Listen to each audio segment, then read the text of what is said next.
Hi, I'm Kayla. Are you out of your mind? My own mother hissed, because I gave up my first-class seat for a burned, disabled veteran. She didn't ask his name. She didn't care that he couldn't walk. She just said, "He's not your problem." But he was, because a week later, black SUVs with military plates surrounded my dying farm, and suddenly the same family who mocked me, they went dead silent. I thought giving up that seat would cost me everything. I had no idea it would reveal everything they'd buried for years. Before we dive in, have you ever done something right and been punished for it? Let me know in the comments. I read everyone. The airport smelled like floor polish and burnt coffee. I could hear my son humming beside me, tugging his little carry-on with the kind of excitement only a 7-year-old could muster before a flight. My husband Derek was ahead of us, already flashing his ID to the gate agent. We were flying to Virginia for Uncle Henry's memorial, a man none of us really knew but were obligated to mourn. "First class, huh?" Derek smiled, nudging me as we passed the line of tired travelers in coach, finally using those points for something decent. I nodded, but my eyes weren't on him. Just beyond the gate, an older man stood stiffly, leaning on a metal cane. His face was a map of burns, raw and healed over again, one eye cloudy with scar tissue. His left sleeve was pinned to his shoulder, nothing beneath it. A prosthetic arm hung from the other side, too shiny, too new. He clutched a boarding pass and looked lost. One of the airline staff was explaining something to him, politely but firmly. I didn't catch every word, but I caught enough. "Overbooked. I'm so sorry. We had to move you to the back." He looked like he didn't want to make a fuss, like he'd heard worse. My son whispered beside me, "Mom, is he a soldier?" I swallowed. "Yes, baby. He was." "Is that what a hero looks like?" I hesitated. I'd told him once, in one of those bedtime talks where he asked about courage, that real heroes don't wear capes. But I hadn't expected to be standing next to one at gate B4. Without saying a word, I turned, walked back to the agent, and handed over my boarding pass. "Can you give him my seat?" I asked. "It's first class. He should have it." The agent blinked. "Ma'am, are you sure?" "I'm sure." I didn't look back. I didn't wait for applause. I just took the crinkled new boarding pass she handed me and moved back down the jet bridge toward coach. My mother's voice cut through the hum of boarding announcements like a knife. "Did she just give away her seat?" She was seated just across from the gate, legs crossed, manicured fingers wrapped around a double espresso. "She gave up a seat we paid for? For that?" she hissed. My brother Lucas burst into a short laugh. Classic Kayla, always making a scene. "She's doing it for attention," my sister murmured, loud enough for half the boarding area to hear. "Watch her post about it later." "Good person." I kept my head down. Derek glanced at me but didn't say a thing, not in front of them. The veteran shuffled slowly toward the gate. As he passed me, he paused, just for a second. His one good eye met mine. There was something fragile in his expression. Confusion, maybe. Pride buried under years of hurt. He gave me the smallest nod before the staff gently led him forward. My son reached for my hand and squeezed. "That was good, right?" I smiled at him, faint and quiet. "Yeah, buddy, it was right." We found our seats way in the back. The overhead bin was full, of course. Derek muttered under his breath and shoved our bags under the seat with a frustrated sigh. My mother walked by us like we were strangers. Lucas passed with a smirk. My sister didn't even glance in my direction. I pressed my head back against the thin seat cushion. The whir of the engine covered the sound of my thoughts. For a while, I stared at the laminated safety card in front of me, pretending to read. I remembered a time, maybe I was 12, when I'd refused to throw a rock at a stray cat my cousins were teasing. My father had told me later that night, "The world steps on quiet women, Kayla. If you don't shout, you'll get crushed." But I had learned something else, too. Sometimes when the world steps on you, you leave a mark it never forgets. The seat was cold. My knees touched the tray. My son leaned into my shoulder and dozed off. And still, I felt warmer than I had in years. Somewhere mid-flight, I caught sight of the veteran again. He had reclined his first-class seat, blanket over his lap, drink untouched on the tray, but he turned ever so slightly, looked over his shoulder and let his eyes sweep the cabin until they landed just briefly on me. That glance held no smile, no words, but something passed between us, like he had memorized my face. Then the turbulence started, not in the air, but in my pocket.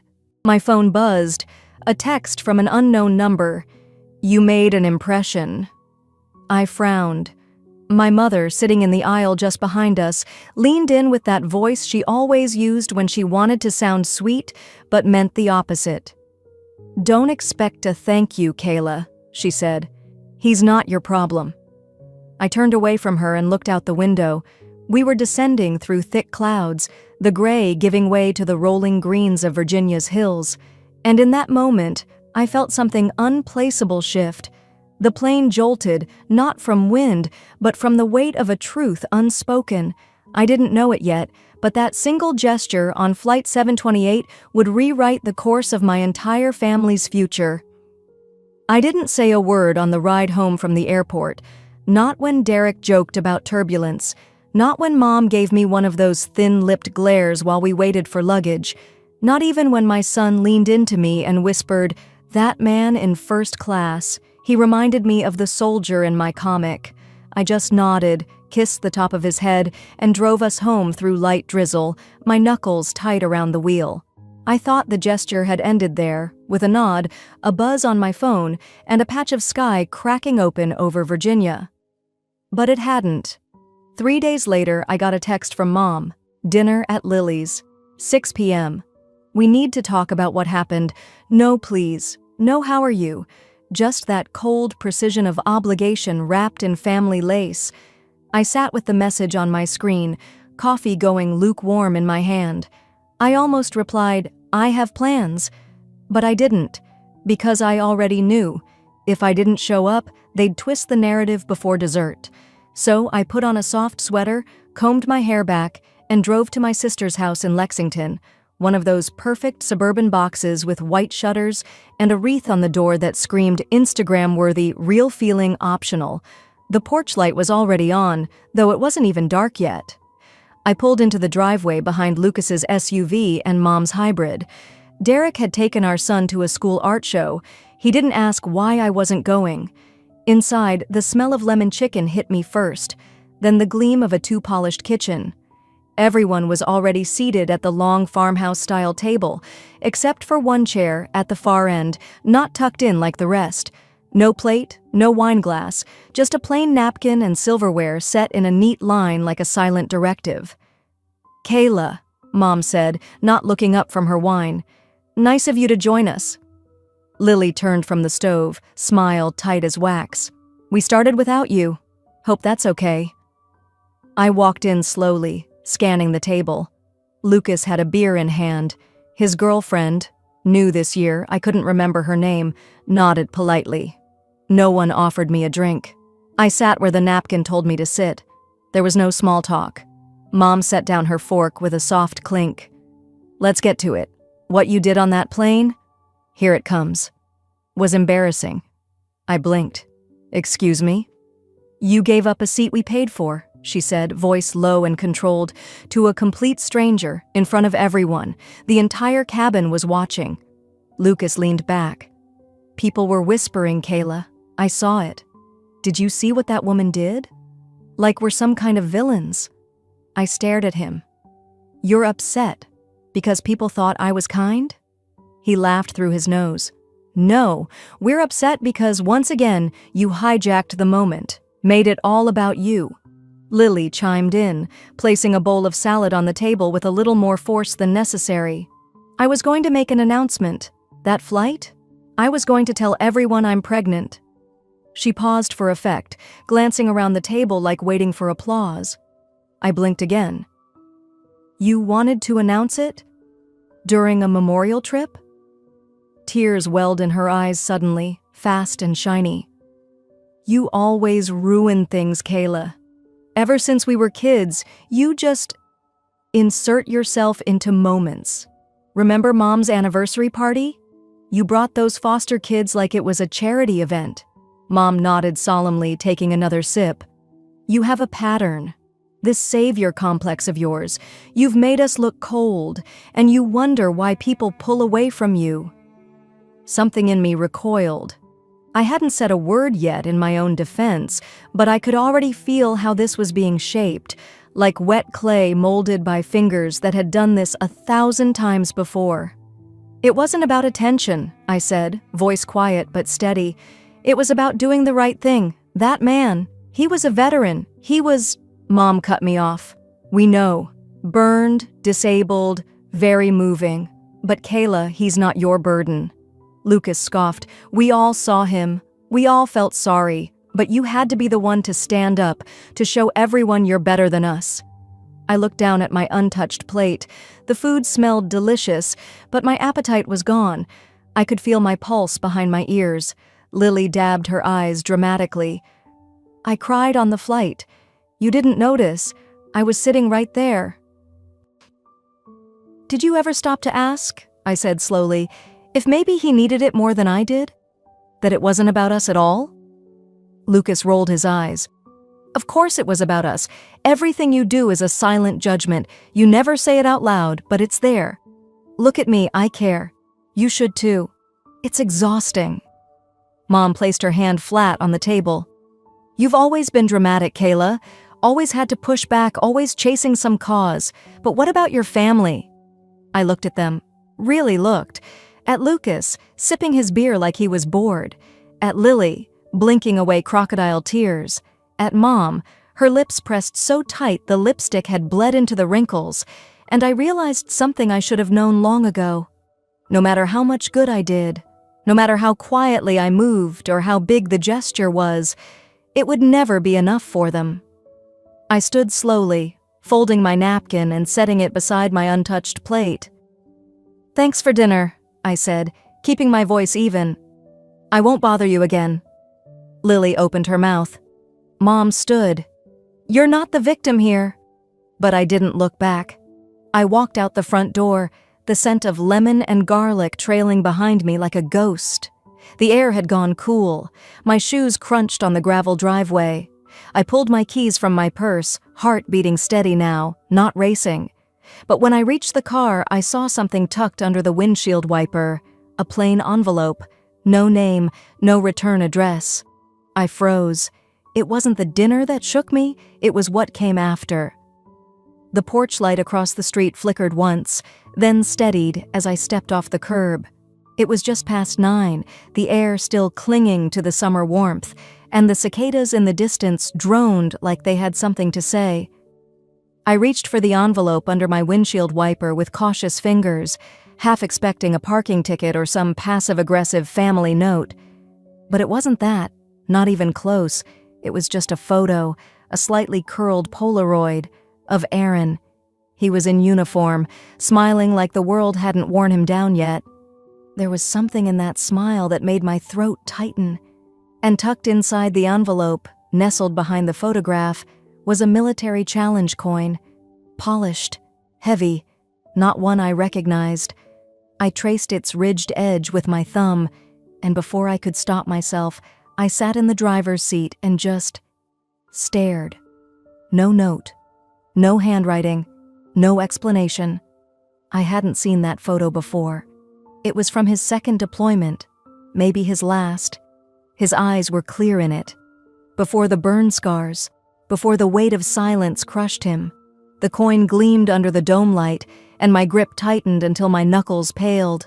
My breath caught in my throat as if someone had clamped a hand over my chest. My fingers trembled as I turned the coin over. Aaron. God. I hadn't spoken his name aloud in years. At Thanksgiving, they never set a plate for him. No one asked how I was holding up.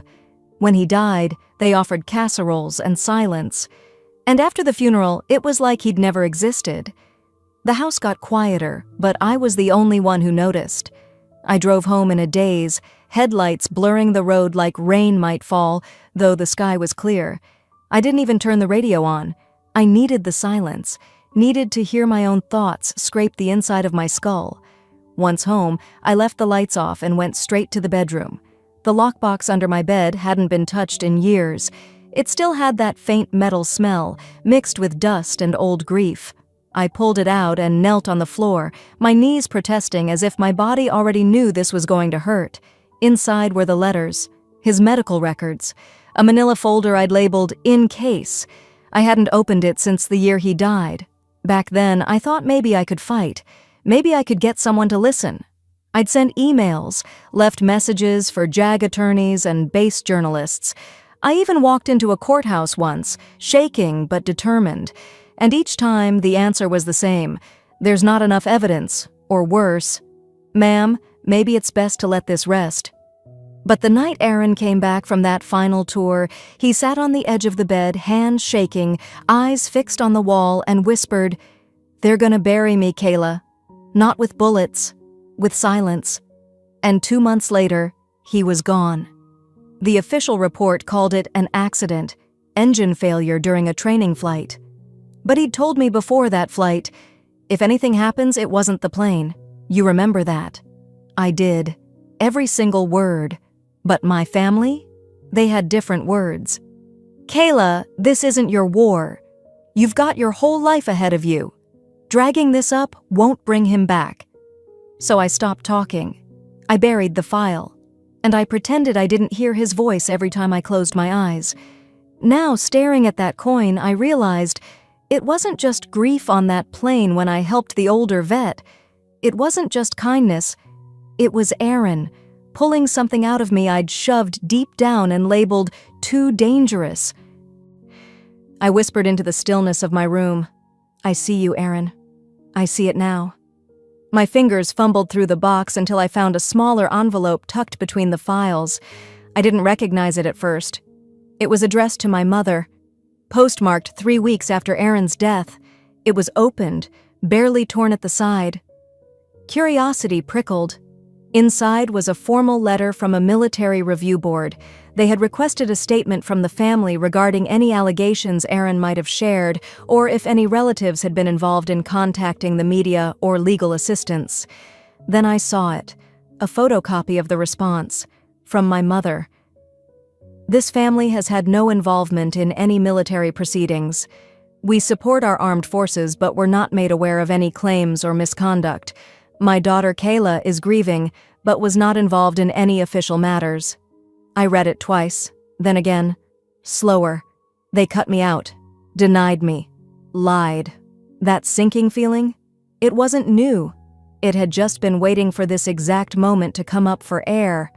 I sank onto the carpet, that cold letter in one hand, Aaron's coin in the other, and realized my family didn't just walk away from Aaron's pain. They helped bury it, cemented it, filed it under too messy. My father always said, "Keep the family name clean." My mother believed appearance was everything. And Aaron, scarred, broken, a whistleblower, threatened that image. So they erased him. And in the process, erased me. They didn't just abandon the man I loved. They erased his voice, and mine, with a signature and a lie. I sat there until the moonlight shifted across the floor, silent but boiling. My grief wasn't over. It had just been rerouted, locked behind civility and shame. But now? Now it had a voice again.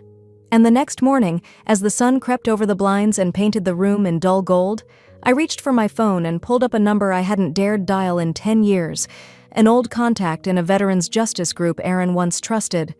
I hesitated, my thumb hovering. Then I pressed call. The next morning, after barely sleeping, I stood in the kitchen, fingers curled around a chipped coffee mug, staring out into the backyard like it might give me courage. The call I was about to make wasn't long or complicated, but it felt like prying open a door that had been nailed shut for a decade. I found the number written on a yellowed notepad inside the old lockbox. The ink had bled slightly with age, but it was still legible. Veteran Justice Project. Ask for Iris. My stomach twisted as I dialed. It rang twice. "Veteran Justice," a firm voice answered. "This is Iris." I hesitated, then said, "Hi, this is Kayla DeWitt. I'm Aaron DeWitt's widow." The silence that followed was short, but it weighed heavy. "Kayla," she breathed. "We tried to reach you years ago. We sent letters, emails, but your number was disconnected. My grip on the phone tightened. I never changed my number. There was another pause, this time laced with quiet confusion. That's strange. We were told... Never mind. I'm just glad you called. She asked if I had time for a brief conversation. I nodded, even though she couldn't see. Yes, please. I remember Aaron's file clearly, she continued. It haunted a lot of us. He was one of the first to come forward with reports from Camp Folsom. We had a few others, but his documentation was detailed, organized. Then, after he passed, the case quietly disappeared. I never saw any of that, I said, voice shaking. I didn't even know an investigation was started. Because, she said gently, you were removed from the witness list. What? I just sent you something. Check your inbox. I rushed to my laptop and clicked open the email. The PDF attachment loaded slowly, as if to draw out the ache. It was a letter, dated 8 years ago, from the U.S. Army, addressed to me. A formal request to discuss Aaron's final deployment, citing inconsistencies in medical logs and a gap in mission reports. They wanted to schedule an interview. My name was listed as the primary witness. I never received it. My breath caught when I saw the addendum at the bottom of the second page. Per request received from Kayla DeWitt's legal proxy, please cease direct contact for mental health reasons. All communication shall be redirected through authorized family representation. What the hell? I whispered. Iris added quietly, the note came from a firm registered to a Joseph Lindell. Does that name mean anything to you? My blood ran cold. That's my father's lawyer. My brother used him for family estate matters. I stepped back from the screen like it might explode. They told the Army not to contact me? I'm afraid so. For your mental health, it says. Iris sounded apologetic, but her voice had that steely edge only experience can give. I've seen families do this before. It's a way to make people disappear from their own story. I clenched the edge of the kitchen counter, knuckles white. The world around me went still, like a frozen photo. The only movement was my own heartbeat, thudding louder than anything else. I remembered Aaron's funeral. My brother had pulled me aside. It's done, he said. Don't make this bigger than it already is. Let it go. Don't drag us down. Back then, I thought it was grief talking, or exhaustion. But now I saw it for what it really was. Preemptive cleanup. They didn't just want Aaron forgotten. They wanted me scrubbed out with him. You didn't protect me, I whispered to no one in particular. You protected yourselves. Iris let the silence stretch, then asked, Kayla, would you be willing to formally reopen this? There's a new push in Congress around military whistleblower protection, and Aaron's name, his file, it's still sealed, but not deleted. We can request it. I sat down slowly at the kitchen table, the same one Aaron and I bought from a second-hand store when we first moved in. My fingers brushed the wood's worn edge, as if his hand had just left it. Yes, I said. Let's do it. There was a beat before Iris spoke again, voice steadier now. It won't be easy. Once this comes up, the people who buried it are going to feel exposed. Some may push back. It could get messy. They've kept it tidy for long enough. We made arrangements to speak again later that week. She'd begin the paperwork, start pulling archived data, file formal requests. I would draft a statement, maybe even prepare to testify if it went that far. Just thinking about it made my throat dry, but I wasn't backing down. Not this time. I stayed at the table long after the call ended. The sky outside shifted from soft blue to a heavy amber as the sun crept downward. Evening took its time. The house was quiet, but my mind raced, not with fear, but with focus. At some point, I went to the hall closet and pulled down a plastic bin. Inside were Aaron's old notebooks, a shoebox of medical forms, his deployment logs, and one more envelope. It was unopened. I turned it over slowly. No postmark. Just my name, scrawled in my mother's handwriting. I hesitated, then opened it. Inside, a typed letter addressed to the Army Inquiry Committee, signed by my mother, denying my involvement with military advocacy, emphasizing that I'd been emotionally unstable following Aaron's death and that no further contact would be in her interest. It was dated 3 weeks after the funeral. 3 weeks. I gripped the paper so tightly the edges curled. That was the week she had invited me over for Sunday brunch.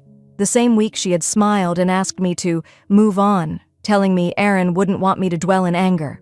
The same week she sat across the table and told me, "You've always been too sensitive, Kayla." I thought I'd been crazy for feeling something was off. But no, I wasn't crazy. I was erased by the people who should have defended me most.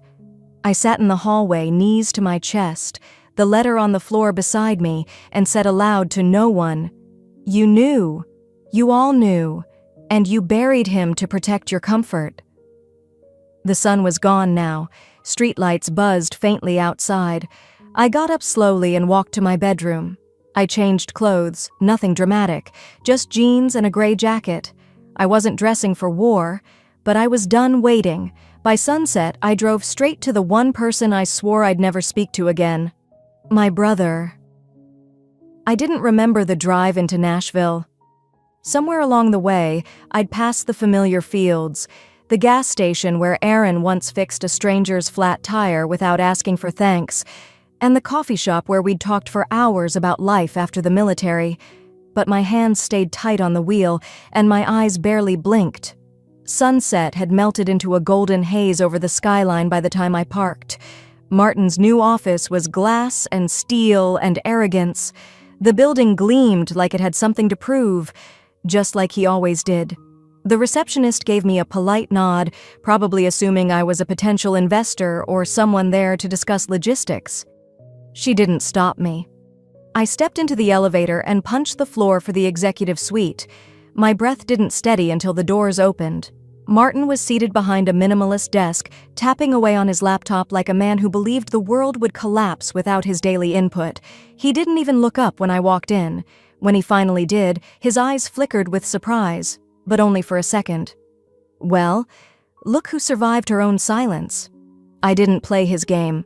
I stepped forward and placed the printed Army email, highlighted, time-stamped, addressed to me, right in the center of his spotless desk. "You told them I was unfit," I said quietly. "You stopped an investigation that could have cleared Aaron's name. You buried it." Martin picked up the paper like it was some random flyer off the street. He skimmed it, then leaned back in his chair with a casual shrug. "We had to think long-term. Dad's deal with Oakbridge was weeks from closing.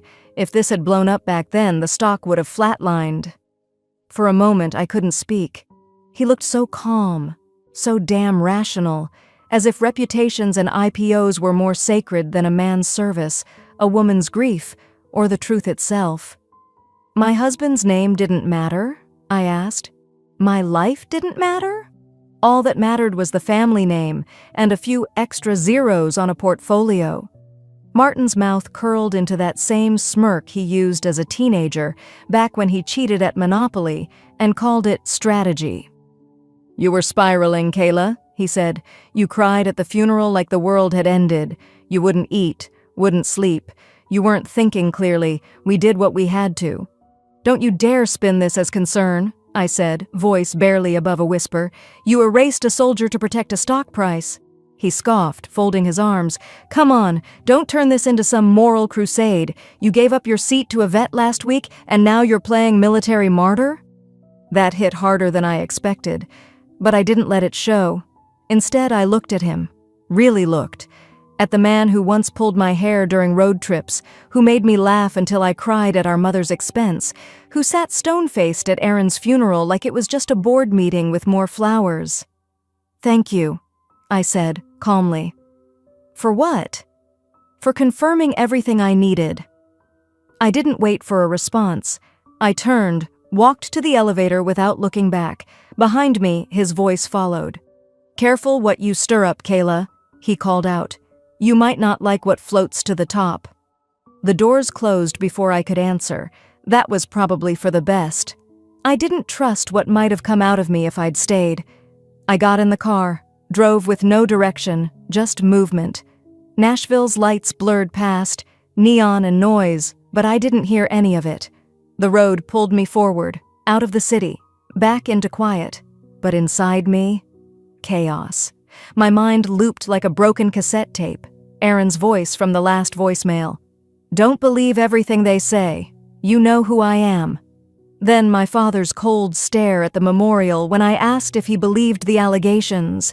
And my mother, arms crossed at the airport, whispering, "Don't start this again, Kayla, we've moved on." No, they had moved on. They'd moved on from Aaron, from me. I didn't even realize I was crying until the sleeve of my shirt felt damp. I pulled off the highway and turned down the gravel road to my land, headlights catching the old fence line and overgrown weeds. The sky had turned a dusky blue, with a few stars beginning to show. As I neared the driveway, I saw someone crouched by the gate, struggling with a rusted hinge. It was Trey, the young man from the airport. He stood slowly when he saw me, brushing his hands off on his jeans. "Ma'am," he said, sheepish but warm. "I never got to thank you." I didn't answer, just looked at him. His face was clearer now in the twilight, and the scars across his jawline didn't take away from his strength. They framed it. His posture was firm but not stiff, like someone who had known pain but chose to keep standing anyway. He glanced at the gate again, then back to me. "I figured I owed you something, so I started fixing this. Hope that's okay." I walked toward him, knees still unsteady, heart still burning from everything Martin had said, and without a word I bent down beside him, picked up a wrench, and started tightening the opposite bolt.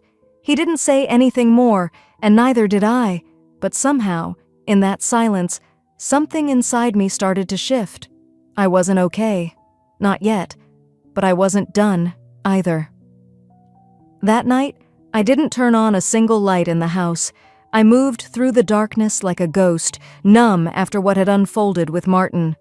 I left my boots by the door, tossed my keys on the kitchen counter, and there it was, a plain brown package resting quietly on the porch bench.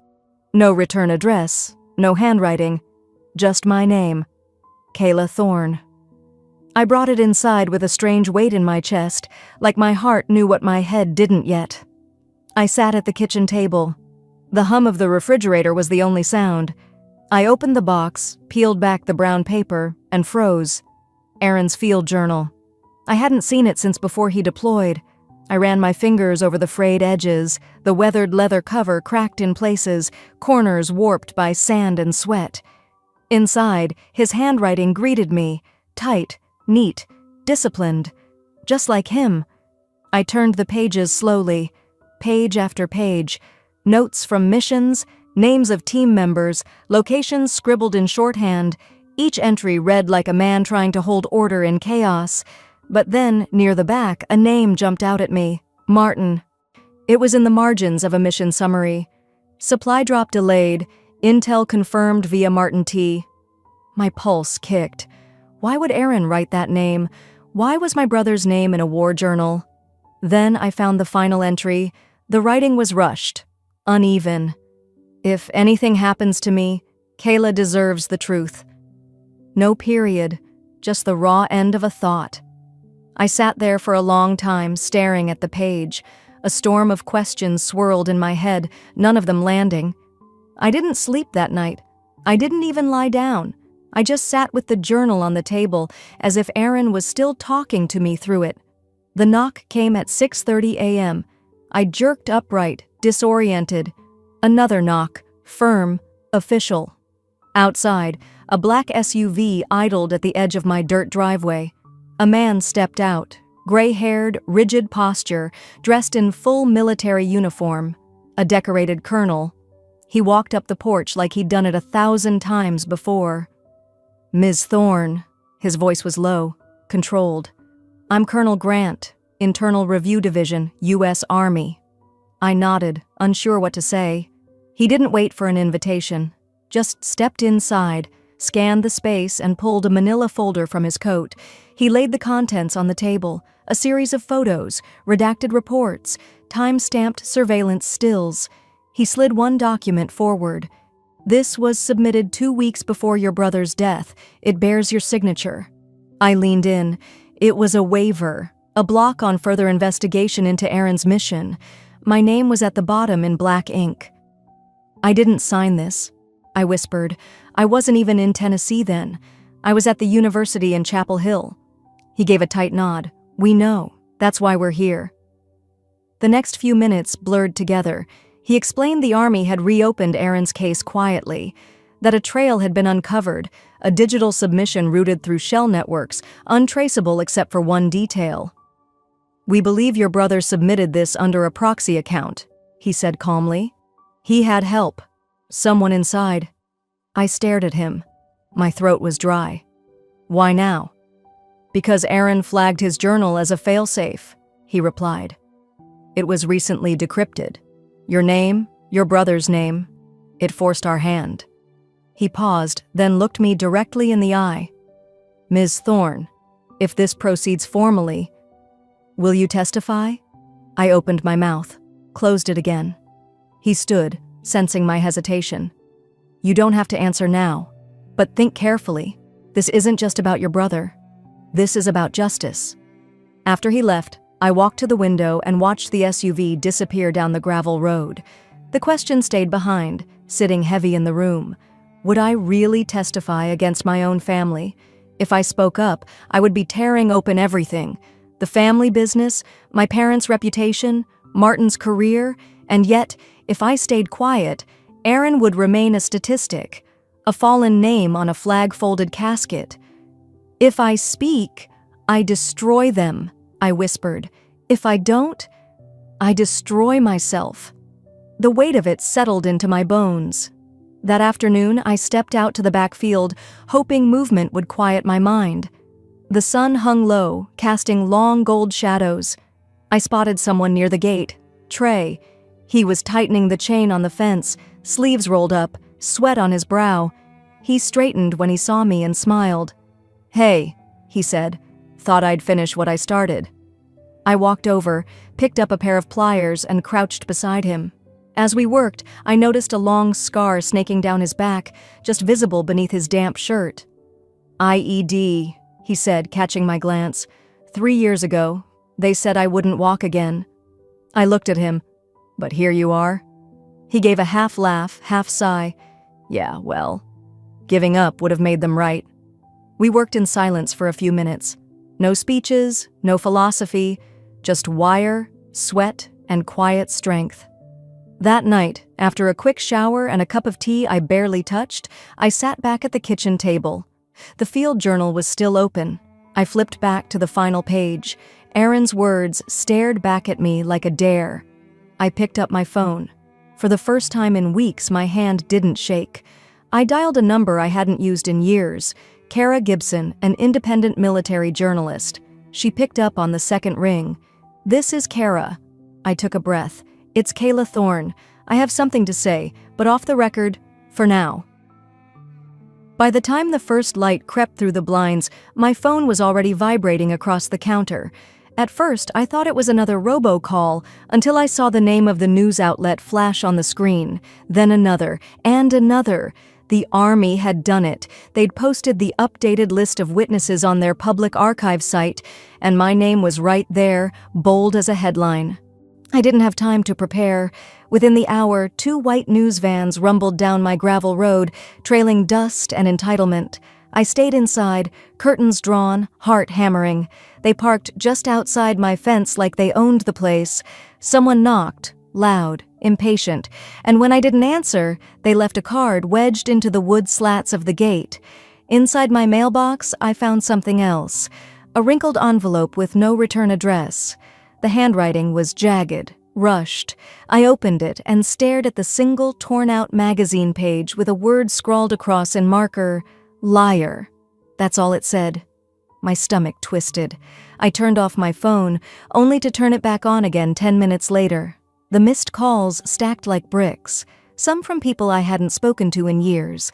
Distant cousins, old neighbors, a woman I barely remembered from high school. Some were reporters, some weren't. All wanted a quote, an explanation, or a reaction. I gave them none. That afternoon, I finally gave in and turned on the TV. I needed to know how far this had gone. What I saw made me drop the remote. Martin, there he was, my brother, on national television, sitting under studio lights in a clean navy blazer, speaking calmly, with that rehearsed grief in his voice I'd seen too many times at family funerals. "She was always fragile," he said, "even as a kid. I think losing Erin unhinged her. Now she's dragging the family through this because she can't let go." I didn't realize I was shaking until I noticed the coffee cup trembling in my hand. The anchor nodded sympathetically. "There's a clip circulating from the funeral. She appeared to have a breakdown, crying loudly, struggling to breathe." They played it. They played the worst moment of my life. I saw myself on screen, buckling beside Erin's casket, tears streaming, chest heaving in panic. A younger version of me, drowning in grief, and now being dissected like an exhibit. Martin's voice returned. "It's sad, but attention-seeking is nothing new for Kayla." I turned the TV off. I didn't need to hear more. I already knew what came next. The whispers. The market was always my sanctuary, a place where people waved, asked about my carrots, shared weather complaints like old friends. But that morning, as I walked the narrow aisle between stalls with a basket in hand, something had shifted. A vendor I'd known for years didn't look me in the eye. Another muttered just loud enough for me to hear, "Didn't think she'd stoop this low." No one confronted me outright, but the cold shoulders, the dropped conversations, the averted eyes, they all cut deeper than words. My basket slipped from my hand at one point, lettuce spilling out like green confetti. No one offered to help. I left it there and walked back to my truck, leaving everything unpaid. By the time I got home, the air felt heavier.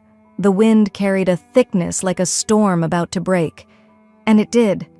Just not in the way I expected. Trey texted me a photo. His mailbox, smashed in. Spray paint across the brick base, dripping in angry red, "Traitor lover." Below it, just a short message from him.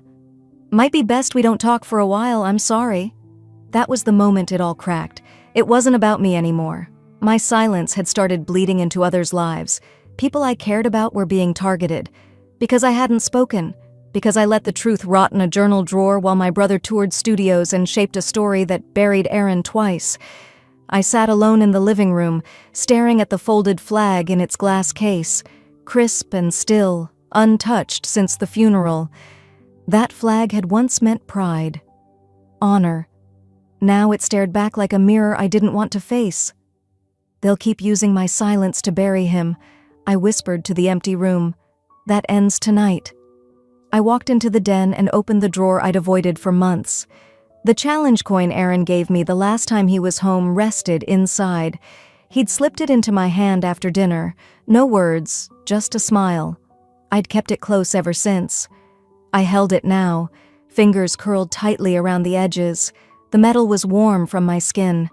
"I don't need them to believe me," I said, voice steady for the first time in days. "I just need them to stop lying." The decision wasn't loud. There was no music swelling, no dramatic thunder. Just me, sitting at the kitchen table, dialing a number I knew by heart. The journalist answered on the third ring. "Kayla?" "I'm ready," I said. "Post the footage, all of it. No edits, no blurs. Let them see what Martin did." There was a pause on the line. "You know this won't go quietly, right? It's going to get worse before it gets better." "I know." Another beat. Then she said, "All right, I'll call you before it goes live." I looked out the window. The last light was leaving the sky. Tomorrow, everything would change again. But for the first time since that awful day, I wasn't afraid of the change. Let them come. I'm not hiding anymore. By the time the sun had burned off the fog, the road in front of my farm was lined with government SUVs, the kind with tinted windows, discreet antennae, and engines that hummed too smoothly. I stood at the front porch, arms folded, my coffee going cold in the mug.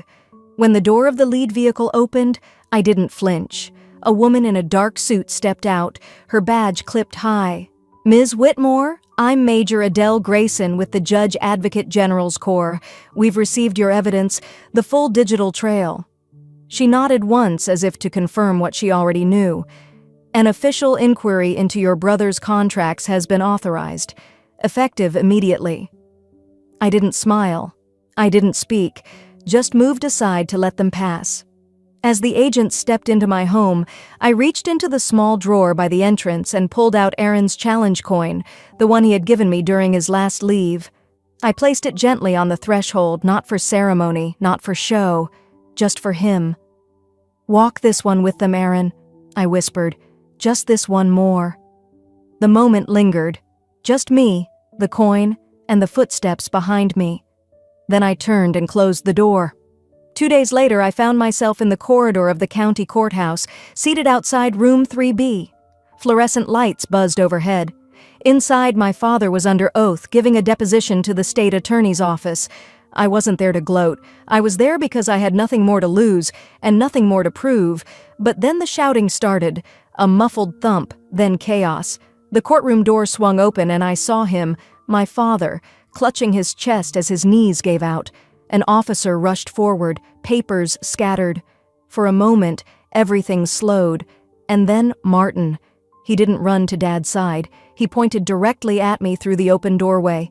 "This is her fault. You see what she's doing? She's killing him." No one moved, not even me.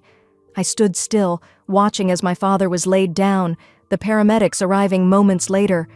Martin's voice echoed in the hallway as they wheeled the gurney past me. "She poisoned this family. She always has." He was shaking, furious, not because Dad was hurt, but because he'd lost control. I left quietly, ignoring the whispers, the clicking phones, the reporter scribbling outside. By that night, the footage had gone viral. They'd captured the whole scene, how I'd stood silent, unmoving, calm, how Martin had screamed like a man unraveling. The comments under the video were a mix of sympathy and rage. But one stood out. A woman named Carol W. wrote, "She didn't even raise her voice. My son served too. I wish someone had done what she did for him." That hit me harder than Martin ever could, but Martin didn't stop. Hours later, his attorney filed a defamation suit, claimed I'd destroyed his reputation, that I'd slandered a decorated officer, but within 48 hours, the case collapsed. The digital trail I'd handed over proved he'd tampered with Aaron's discharge documents, rerouted his benefits to cover debts from his own company. The court sealed the records, but not before the press got hold of enough to bury his credibility. I didn't celebrate. I just walked back into town that Saturday for the first time in weeks. The farmer's market was quieter than usual, but the difference was palpable. No whispers, no turned backs, just nods, not smiles, but not scorn either. As I passed the stall where I used to buy tomatoes, a teenage girl reached out and slipped something into my hand without saying a word. A folded note. I waited until I was sitting at the edge of the square to open it. "My brother was a soldier too. Thank you for not giving up." It was written in pencil, barely legible, but it sat in my chest like a warm ember. The following Monday, I boarded a small regional jet to Washington, D.C. to testify before the Veterans Affairs Oversight Committee. It was early. The gate was mostly empty. As I handed over my boarding pass, the attendant looked up. "Ms. Whitmore, would you like an upgrade? We have an open seat in 1A. I looked past her toward the gate. I thought of Aaron, of his uniform, of his silence. "No, thank you," I said. "I'll stay where I am." She nodded, stamped my pass, and handed it back. As I stepped into the aircraft and passed the first-class cabin, I glanced at the seat. 1A was empty. But this time, I wasn't. The aircraft landed smoothly just past noon, the wheels kissing the runway with a soft thud. I didn't rush off the plane. I waited until most passengers had collected their bags and disappeared down the jet bridge. When I finally stepped out into the corridor of Reagan National, I felt like I was walking straighter, not because anything magical had happened in that cabin, but because I'd stopped carrying everyone else's weight. I took the metro across town, one hand resting on the leather handle of Aaron's satchel, the other gripping the folded notes I'd prepared for my testimony. The Capitol dome gleamed in the afternoon light. Tourists milled around, snapping pictures. They had no idea what I was about to say inside those walls. Maybe they never would. And maybe that was okay. The hearing room was colder than I expected. A row of representatives sat behind the dais, their expressions unreadable. A few veterans dotted the room, some in uniform, others in worn flannel or jackets bearing patches from wars long over. When it was my turn, I stood. I didn't raise my voice. I didn't read from a script. "My name is Kayla Whitmore," I began. "My brother Aaron served in silence. He died in silence, and for years no one asked why." I paused, not for effect, but to keep from letting my throat catch. I didn't give him a seat out of pity. I gave it because he earned it. We just stopped seeing that. The room grew still. One man in the back, gray beard, eyes like rain, rubbed at his cheek. Another woman clutched a dog tag around her neck. No one spoke. No one interrupted. For once, silence felt like respect, not dismissal. When I stepped down, I didn't look for praise. I didn't need it. I'd said what needed saying.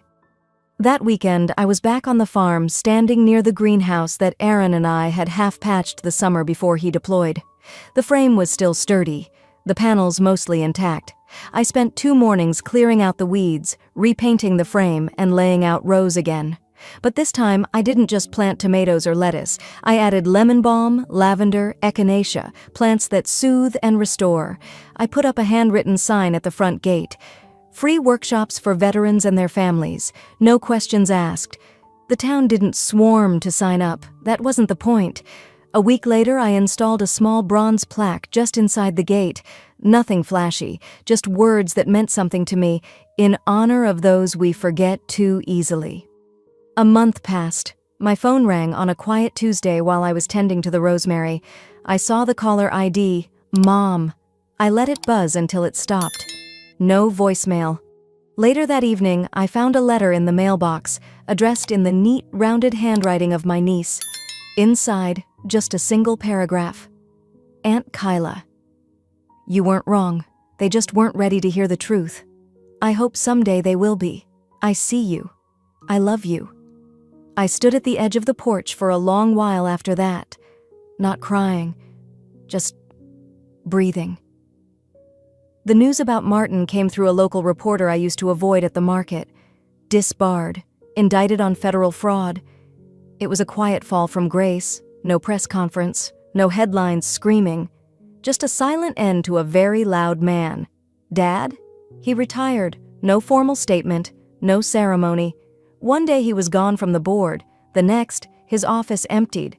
Last I heard, he was living somewhere in Arizona, alone. I didn't follow up. Aaron's coin sits now on my kitchen windowsill, next to the basil I've been trying not to kill. It catches the morning light, especially around 7, when the sun peeks through the pine trees. I don't cry when I see it anymore. Sometimes I touch it lightly and say, "You sat beside me when no one else did. Now it's my turn." And then I make coffee and get on with my day. Not everyone in town has changed their tune. I still get side eyes at the diner or when I drop off extra produce at the food bank. But the cruelty has faded. Or maybe it's lost its power over me.